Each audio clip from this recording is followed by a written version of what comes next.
Hi, this is Ishi Abel with the Horse Human Connection. I have Charissa Schmidt with me today to comment on the YouTube and podcasts that I did about Charlie Bucks. And a little bit of background is that Charissa had worked with Charlie when he was 5 for several months and got him to a place where she was able to get on and taught me a little bit more about training in the process. So Mhm. I'm anxious to hear all the things that you have to say. Oh, I also want to remind people that Carissa is a clinical supervisor and a help me out therapist. So I have a LPC, so I have a master's in clinical mental health counseling, and then I my license is as a licensed professional counselor in Oregon, and then I'm credentialed to supervise LPCs and MFT, which are marriage and family therapists as well in the state of Oregon. So, Okay, so because the story, as I told it on the podcast, has some elements of my treatment in EMDR possibly affecting some of my reality on that particular day too. So you're very well right. qualified to comment on the entire thing as a horse trainer, as a therapist, the whole thing. Okay.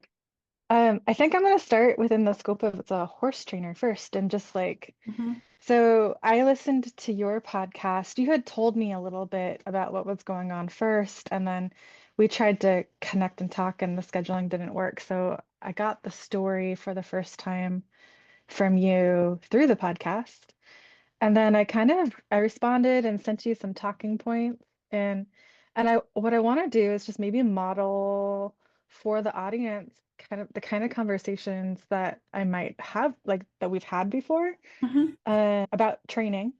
And we're going to do the horse stuff first, and then we might dive into the psychology a little bit. And I guess like another thing that I will add as far as my training and credentials go is that like in the therapy world, so I have training in systems theory, but I also have my passion, the place where I stay most curious and interested is in Jungian analytical psychology, depth psychology. And then I'm also in the process of training to become a Colfian sand play therapist, which is kind of, and this is all like within the psychoanalytic tradition. And then I'm also trained as a play therapist and a play therapy supervisor. And so we'll talk about play. That's kind of where I want to get the conversation to go. So I'm gonna get myself cozy. Okay, so let's talk about, I think one of the first things to talk about is just like why do horses buck? And if I'm gonna throw out like three big main reasons why horses buck, they're gonna buck if they're afraid, because it's a fight or flight. It's a fight response, right? They're afraid. They're gonna buck if they're in pain, Mhm. because the pain often triggers fear. And then they're gonna buck when they're playing. These are very different neurological states. Same behavior, different neuroscience.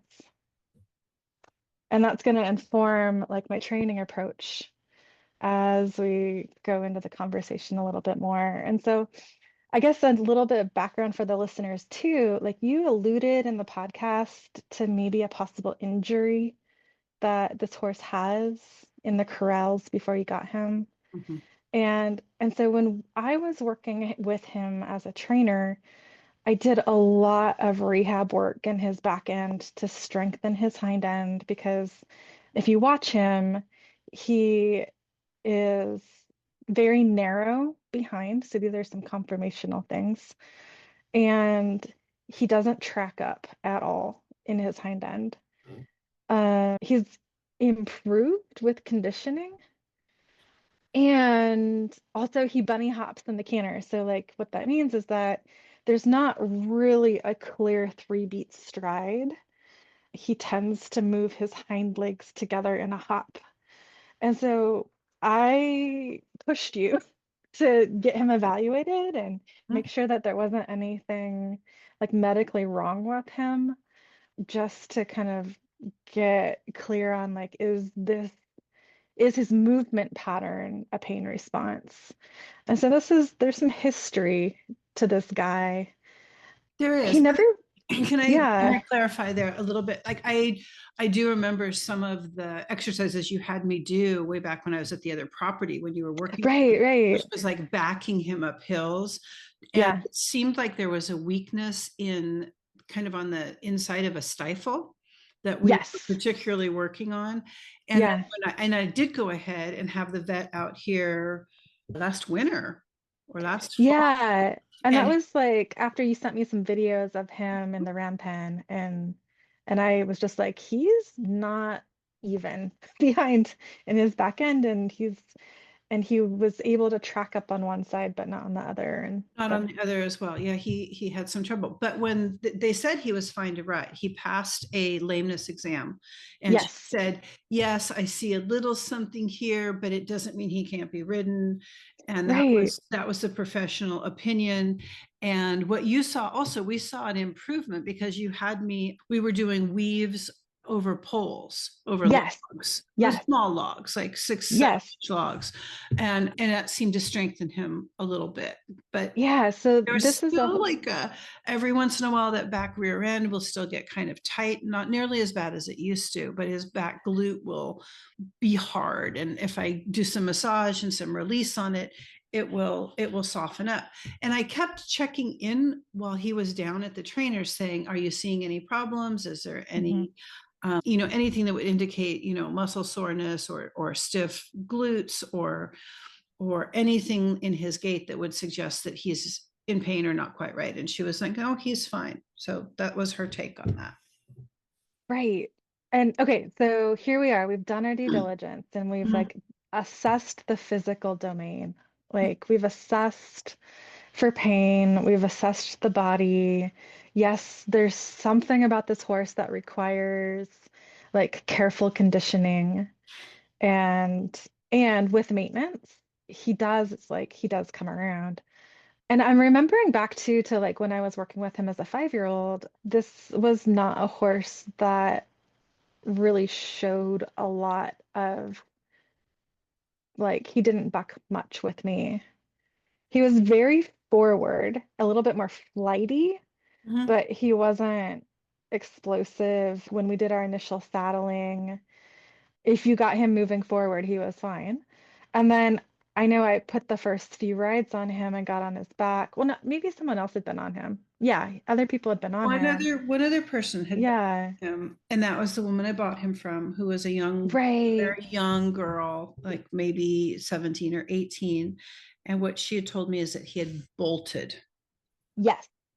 And that story kind of like matches like my experience of working with them is that he was more of a flighty horse than a bucky horse.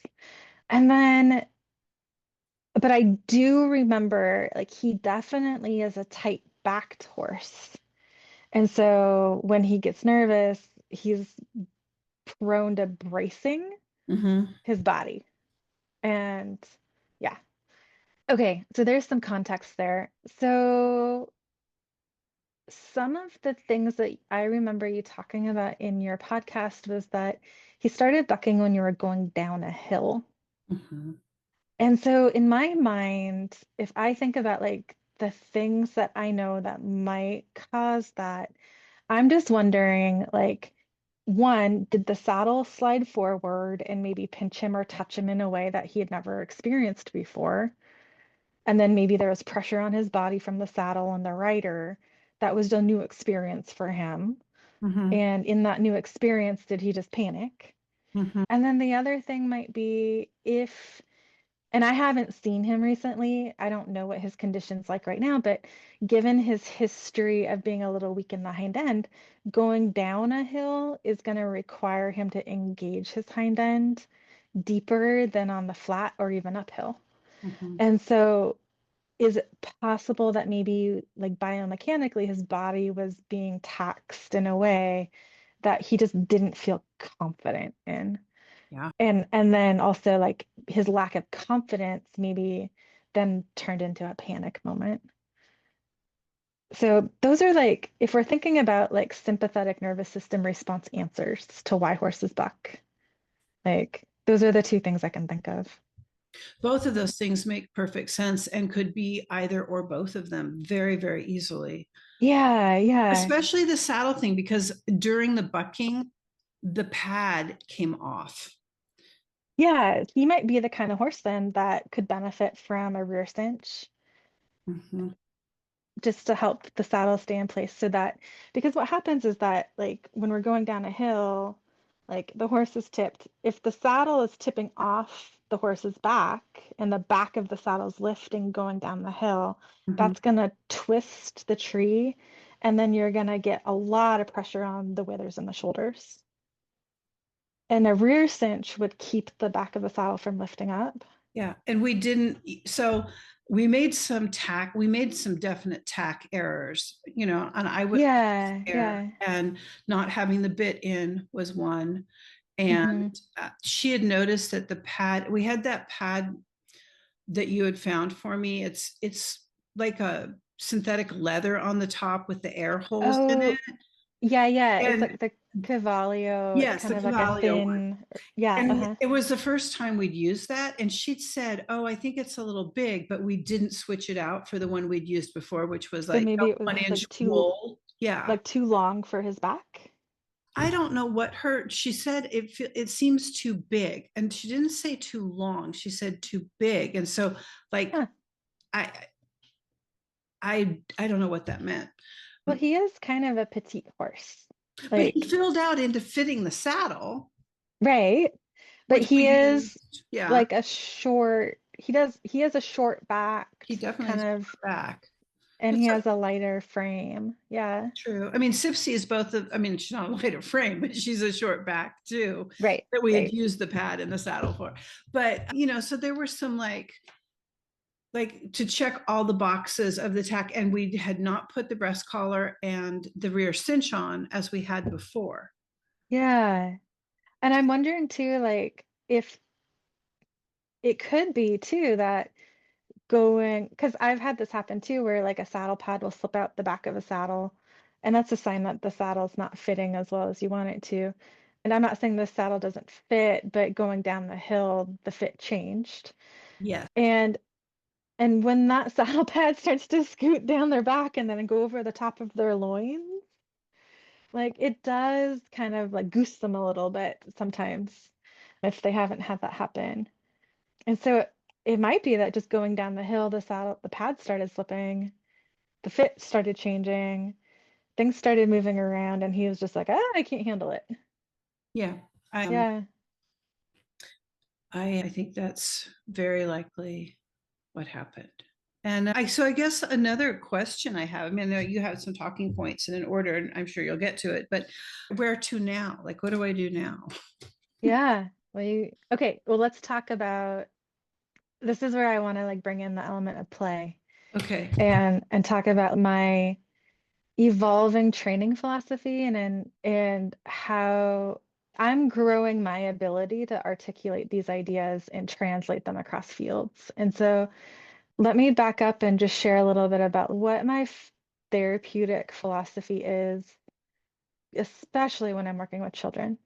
So I come from the sand play tradition is very, very feminine.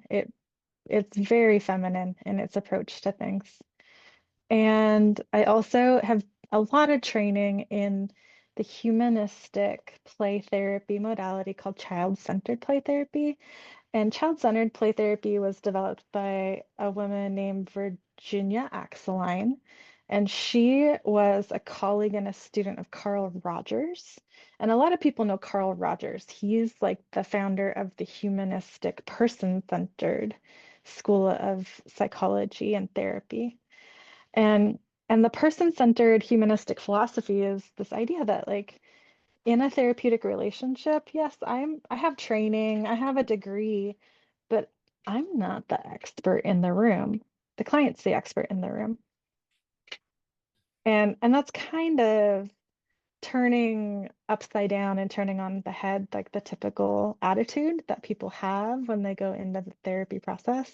Like a lot of people show up for therapy saying, I'm going to go see this therapist, they're the doctor, they're going to fix me, and they submit to the therapist. And I'm here to say, no, no, no, I'm here to submit to you. And I'm here to maybe help you find the answers within yourself because I believe they're already inside you. You just don't know it yet or you haven't found them, but I'll help you look. So that's like that's the person-centered, like in a nutshell. There's, there's more to it than that. So the child-centered therapy model is that philosophy applied to children.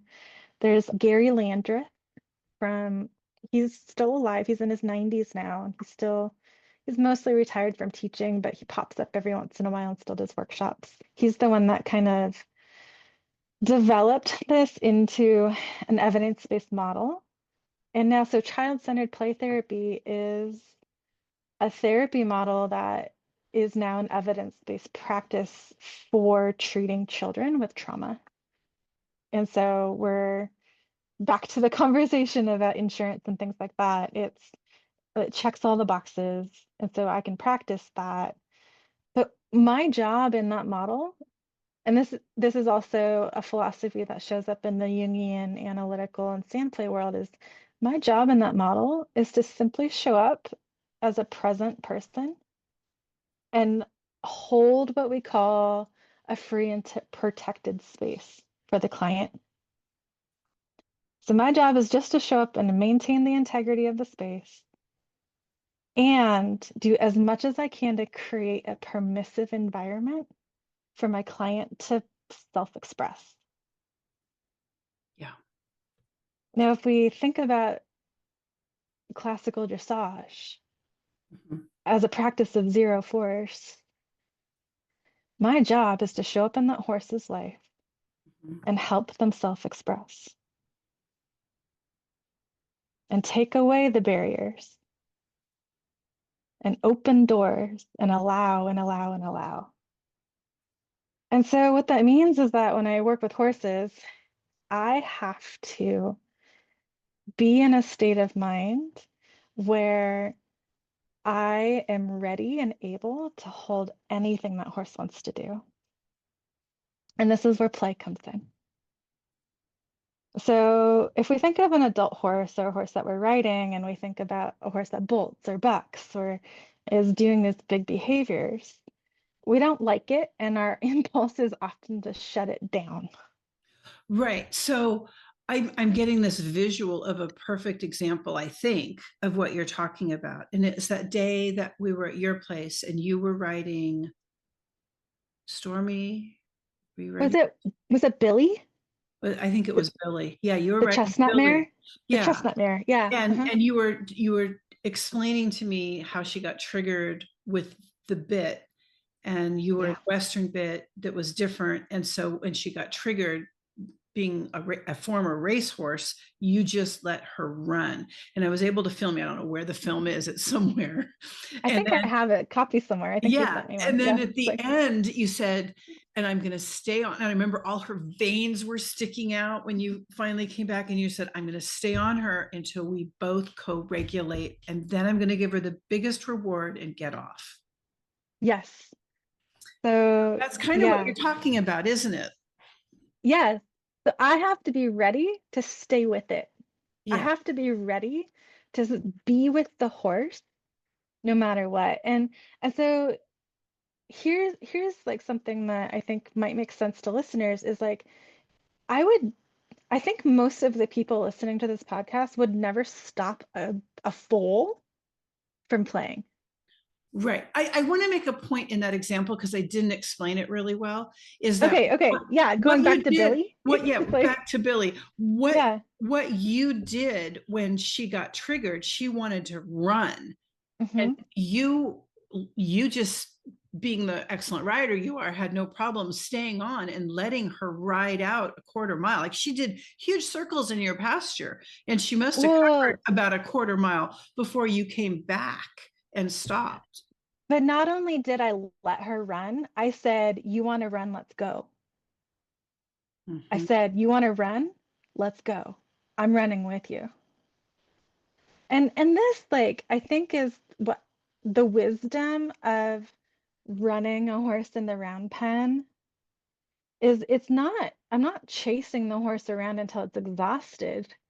I'm saying, I'm following and I'm saying, okay, you want to run? I'm going to run with you. And I'm going to, you're running big circles on the outside. I'm walking little circles on the inside, but I'm with you. I'm with you. I'm with you. I'm with you. No matter what you think, no matter what you feel, no matter what you do, I'm with you. And that right there is the therapeutic principle that Carl Rogers brought forward of unconditional positive regard, where I say, I have positive regard for you as a being, no matter what you do.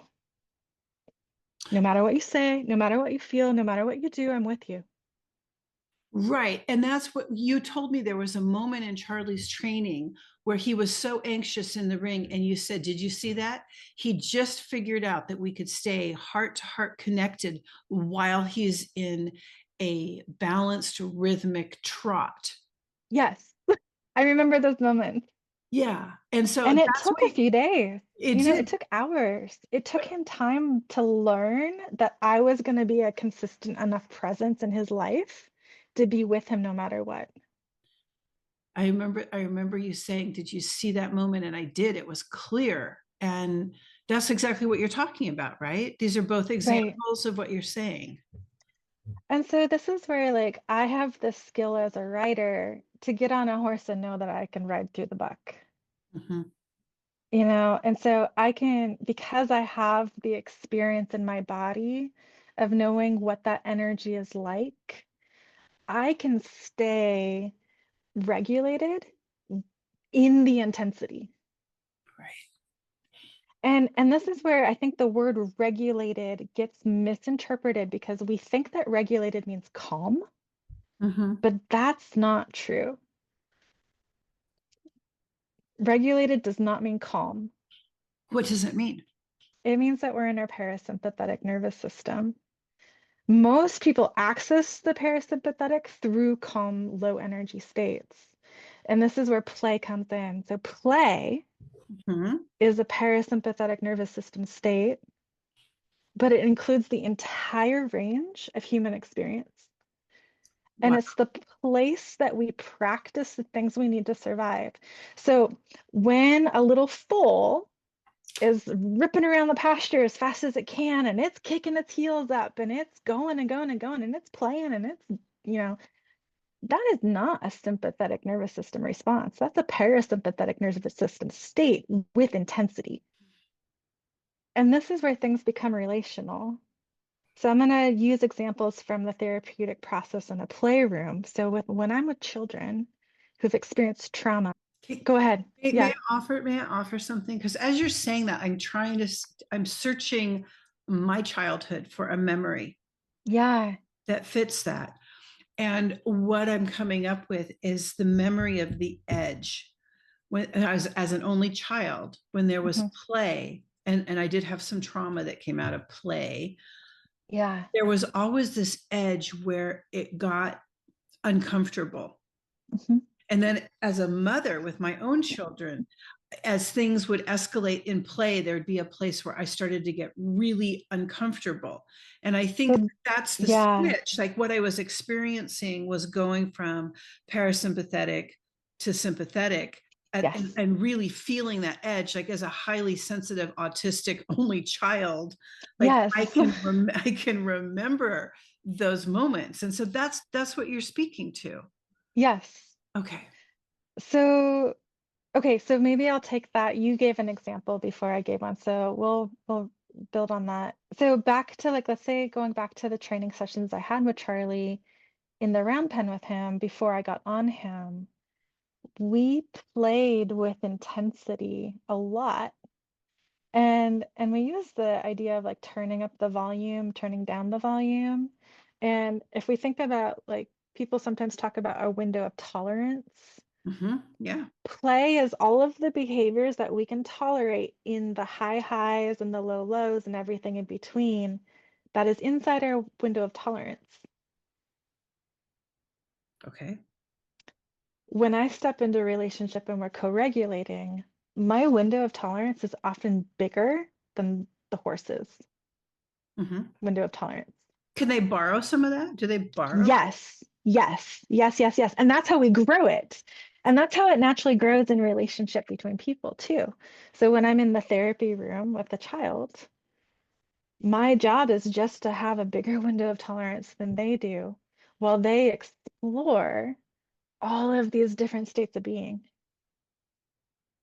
And sometimes that looks like quietly coloring together. Sometimes that looks like pulling out the play swords and having a sword fight or a pillow fight. Mm. And so everything is allowed. In play, everything is possible. Everything is permissible.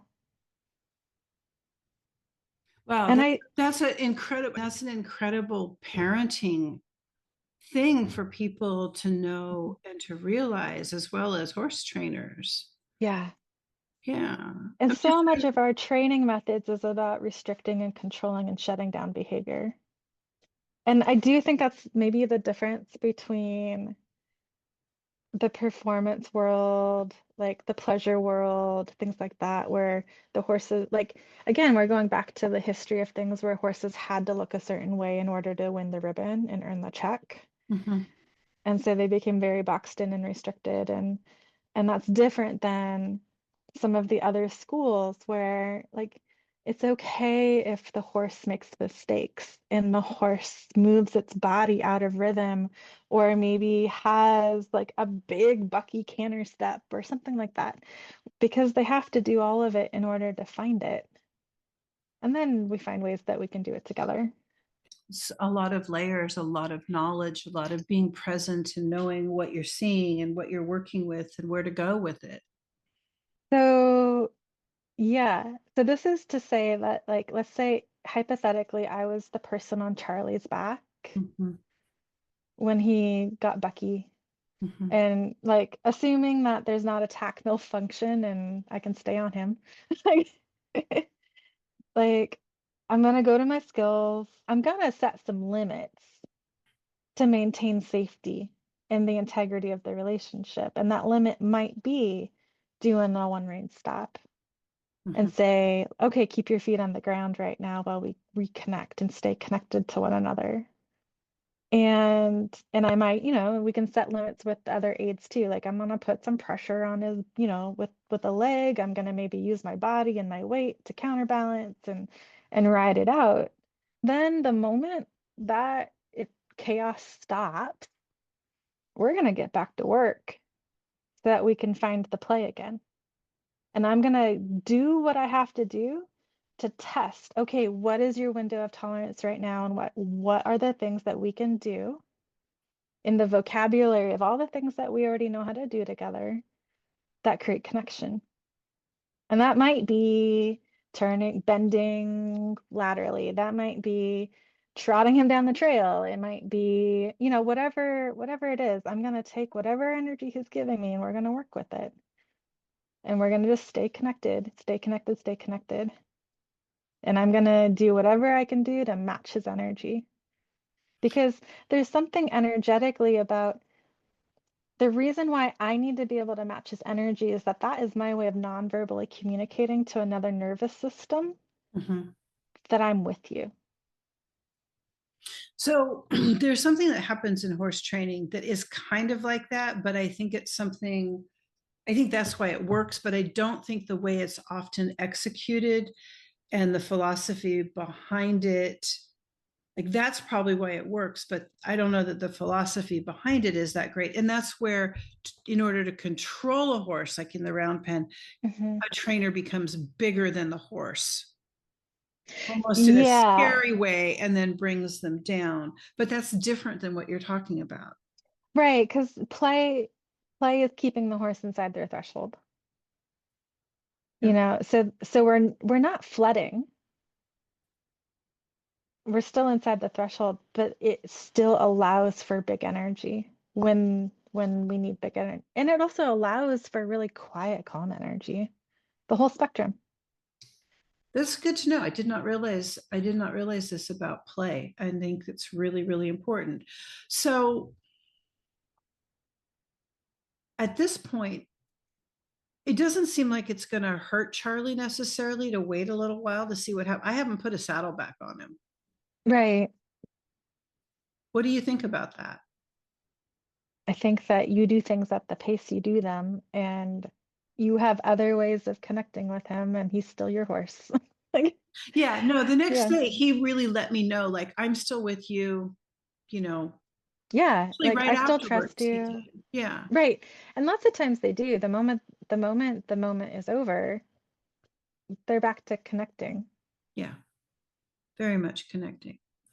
Okay, so I had an animal communicator Yeah. check in with Charlie, Yeah. and Okay. he said a couple things that are pretty interesting to me. Um, Okay. do you remember some things that you used to say when you first were training him? No, I'm not. It's been a few Okay, years. okay, so So, this is what I remembered. Maybe if I say it, it'll jog your memory. That you would say to him or to me about him, he has a very young brain. oh yes, he did. Like he was 5, but he felt more like working with a 3-year-old. Okay, so he kept saying that to the animal communicator. I have a very young brain. And He's embraced that. finally, finally, she said, "Actually, you're 9 years old. You're a mature horse," and had a conversation with him about. You have permission to grow up now. I love it.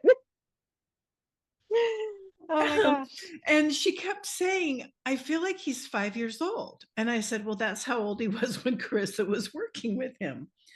Interesting. Oh my Isn't gosh. isn't that fascinating? So you'll have to watch. I haven't published it yet, but I think you'll get a kick out of seeing the things that he had to say. And he kept saying, "Too much, too fast. I need Yeah. breaks."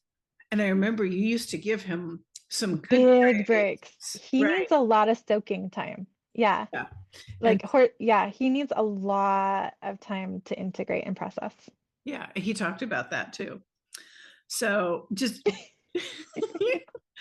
it's just kind of thrilling, you know. I mean, when you get the Oh, human words, I mean, they communicate a lot and we understand them, but it's just there's something charming about getting like the English language translated from them right.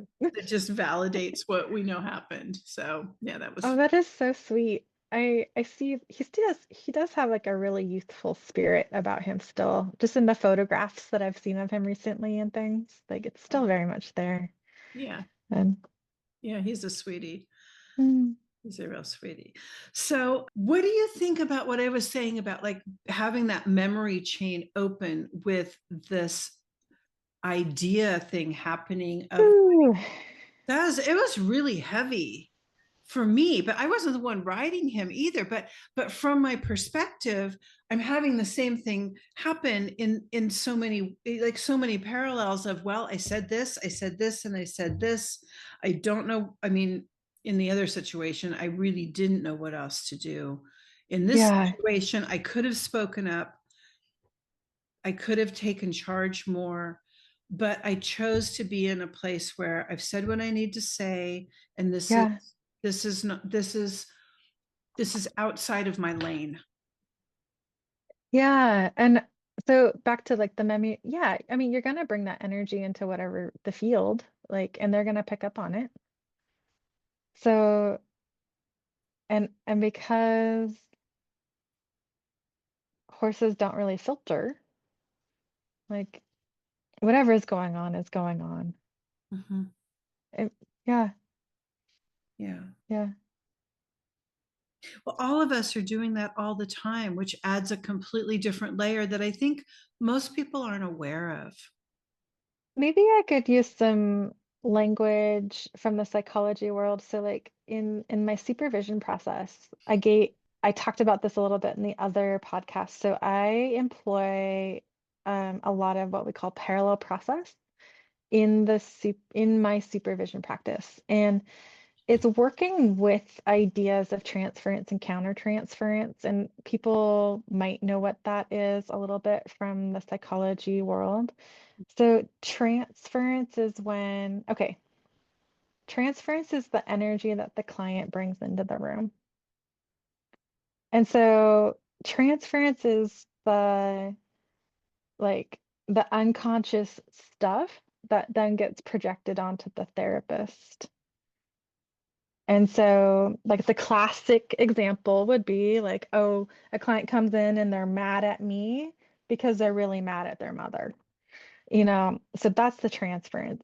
The counter transference is then my emotional response that I might unconsciously or inadvertently put back onto the client. And so for me, that might be something like I have a client that is chronically late and I'm starting to get a little irritated because I feel disrespected.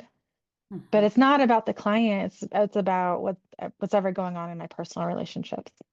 Mhm. Um, so here we are. Now, in the Jungian school, we talk about a third process. So the Freudian school talks about transference, countertransference. The Jungian school talks about a third thing called the co-transference. And the co-transference is when we come together in relationship and the clients or the horse, because Charlie had his experience, right? Too much Mhm. too soon. Mhm. Too much too soon. And this idea, I've got a young brain. No, you don't. You're 9. But he is still working with the energy of being young. Mhm. Okay. So he brings that into the relationship. You bring your stuff into the relationship. And then the co-transference is the alchemy that happens when those energies come together. And whatever the trainer brought. Right, exactly. Right, right. So parallel process is then assuming that like whatever energies are going on are gonna somehow be reflected in whatever meeting or like whatever encounter we have. And I can see this in my supervisees. So like if they're talking about a client, they're gonna take on the energy of that client when they talk about that client. And I can in the course of one supervision hour, they might talk about 3 different clients and there will be 3 different energies in the room. How many people do you think are, I mean, I guess we're all responding to those energies all the time, but it's whether we're Mhm. doing it consciously or not. Right, right. What do you have any idea, like what percentage of the population is able to be conscious about that stuff? I have absolutely no idea. I think that we all are capable of being conscious and unconscious. Like I have moments of consciousness and have moments of unconsciousness. Yeah, I guess And all of us do. Yeah. Wow, lots of interesting points there. yeah, About getting off the horse. Like a lot of times, what I was talking about is part of the story is the times that I got on him twice after yeah. he came back from her place and before she came back and rode him again, Hmm. where he took me he was about to take me under a tree and he wasn't Hmm. responding to the boselle or my Hmm. leg. And so I Hmm. just jumped off. Yeah. And even with Sipsy, when she was refusing after I turned several times and we were really having a heated discussion about if we were going to, go around this gate. And finally, I mean, there was a trail enough around the gate. Hmm. And I finally just got off and walked her. Yeah. And a lot of people say you're teaching the horse that you're giving him a release when they don't want to do what you're asking them to do. What do you have to say about that? I think let's go back. Okay. Yeah, because I can see how you might ask about that because I was also like, we talked about how with Billy, that horse who wanted to run and run, like when she finally came back down and de-escalated and we were co-regulating again, then I got off, I took the saddle off. But that was not to release pressure. That was to create a new relational experience. This horse was dripping sweat. Mhm, So I took the saddle off and I brushed her down mhm, and I took care of her and I mhm, continued the connection and I attended to her body. And this is where, like, in the high performance world, like, You stay with the horse until their respiratory rate's down and their temperature's down. And you tend to them and tend to them and tend to them, and you don't leave them. What about people when they're having PTSD episodes? Right. Yeah. I'm Same gonna, treatment I'm as gonna, I'm gonna cancel my next client and I'm gonna stay with that client until they're regulated. And there's an art to kind of timing and facilitating a therapy session to make sure that the client is regulated by the time they walk out your door at the end of the hour. But I have canceled clients so that I can be with the person that needs it most and not abandon them. I'm sure they really appreciate that. Like that I wish more It people did that. I don't know if it's a it standard matters. practice, but yeah, it It does. matters.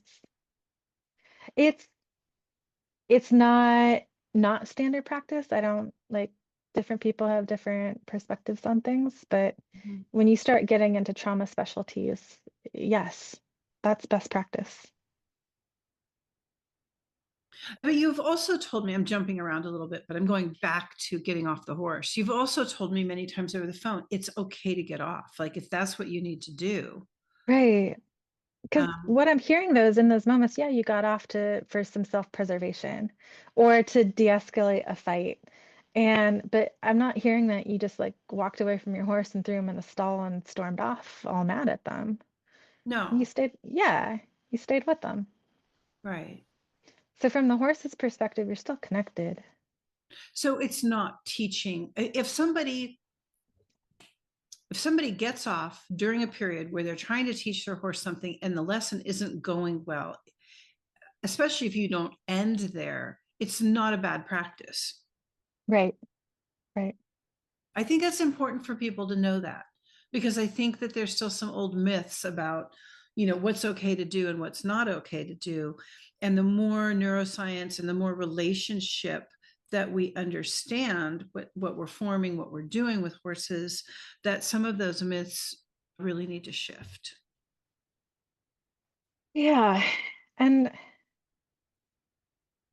and this is again like there some of the myths that we have, some of the practices that we have in the horse world started out with good intentions Mhm. and then got turned into something else. And back to the idea of like making a horse run in the round pen. So chasing a horse around a round pen until it submits is I don't think that's how it started. I don't think that's how the practice started because that's not what was No, taught to me.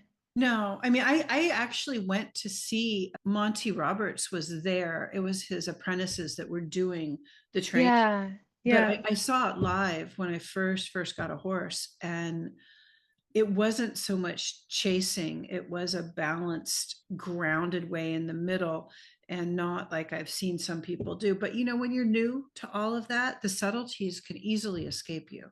Right. And if you don't have, and this is again like this is where having the benefit of having a teacher and a mentor supervise your work Mhm. is important because the mentor, Monty Roberts, was then able to step in and help correct his apprentices from chasing the horse down. Mhm. But then he published a book and people read it and then they applied the method without supervision.